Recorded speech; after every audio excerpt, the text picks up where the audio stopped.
வணக்கம் அன்பர்களே, நான் உங்க கிச்சா பேசுறேன். உங்களில் எத்தனை பேருக்கு சாம்பார் பண்ண தெரியும்? மகாபெரியவாளின் கேள்வி. மகாபெரியவாளின் அறிவுரைகள் பலமுறை நகைச்சுவையுடன் கலந்ததாக இருக்கும். அப்படிப்பட்ட விஷயங்கள் பலமுறை பக்தர்கள் முன் நடந்துள்ளது. அப்படிப்பட்ட ஒரு சம்பவம் பத்தினதுதான் இந்த பதிவு. இந்த பதிவு உங்களுக்கு பிடிச்சிருந்தா லைக் பண்ணுங்க, ஷேர் பண்ணுங்க, கமெண்ட் பண்ணுங்க. மறக்காம பெல் ஐகான் கிளிக் பண்ணுங்க, சப்ஸ்கிரைப் பண்ணுங்க. ஒரு முறை 20 பேர் கொண்ட ஒரு குடும்பத்தினர் மகாபெரியவாளை தரிசிக்க வந்திருந்தனர். ஆண்கள் ஒரு புறமும் பெண்கள் ஒரு புறமும் அமர்ந்திருக்க அனைவரையும் ஆசீர்வதிக்கும் முன் மகாபெரியவா ஆண்கள் கூட்டத்தை நோக்கி கேட்டார், உங்களில் எத்தனை பேருக்கு சாம்பார் பண்ண தெரியும்?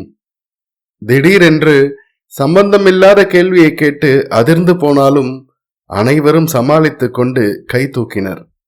பெண்கள் அமர்ந்திருந்த பக்கத்தை நோக்கி, இந்த கேள்வி உங்களுக்கு இல்லை, கையை கீழே இறக்குங்கள் என்று கூறிவிட்டு ஆண்கள் அமர்ந்திருக்கும் திசையை நோக்கி, சரி, சாம்பார் செய்வது எப்படி என்று விளக்குங்கள் என்றார் மகாபெரியவா.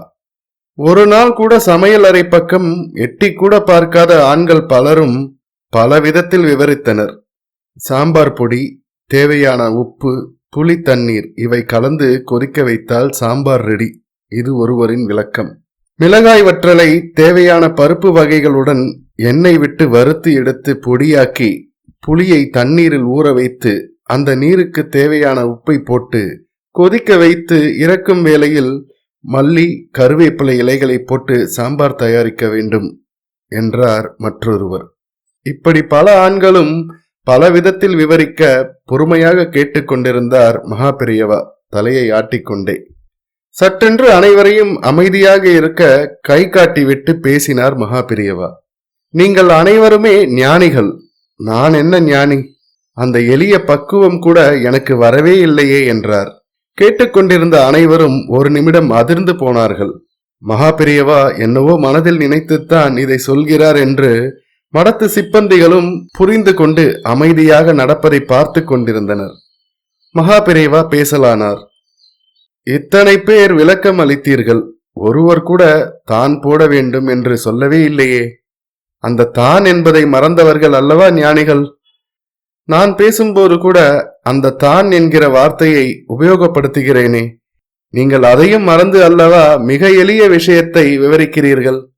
அதுதான் நமது மதத்தின் பெருமை. சின்ன சின்ன விஷயங்களில் கூட ஞானம் அடைய வேண்டி வார்த்தைகளை, கருத்துக்களை நம் பெரியவர்கள் வைத்திருக்கிறார்கள். அதை புரிந்து கொண்டு நடந்து கொண்டால் அனைவரும் சேமமாக இருக்கலாம். உன்னிப்பாக கவனியுங்கள், செம்மை அடையலாம் என்று கூறி அனைவரையும் ஆசீர்வதித்து அனுப்பி வைத்தார். தான் என்கிற வார்த்தை 2 அர்த்தங்களை உட்கொண்டது. ஒன்று நான் என்பது, இன்னொன்று சாம்பாரில் உபயோகிக்க வேண்டிய காய்கறி வகைகள். மகாபெரியவா மிகப்பெரிய உண்மைகளை எப்படி எளிய வழியை கையாண்டு நமக்கு உபதேசித்தார் என்பதற்கு இது மிக எளிய உதாரணம். ஜெய ஜெய சங்கர, ஹர ஹர சங்கர. இந்த பதிவு உங்களுக்கு பிடிச்சிருந்தா லைக் பண்ணுங்க, ஷேர் பண்ணுங்க, கமெண்ட் பண்ணுங்க. மறக்காம பெல் ஐகான் கிளிக் பண்ணுங்க, சப்ஸ்கிரைப் பண்ணுங்க. நன்றி அன்பர்களே.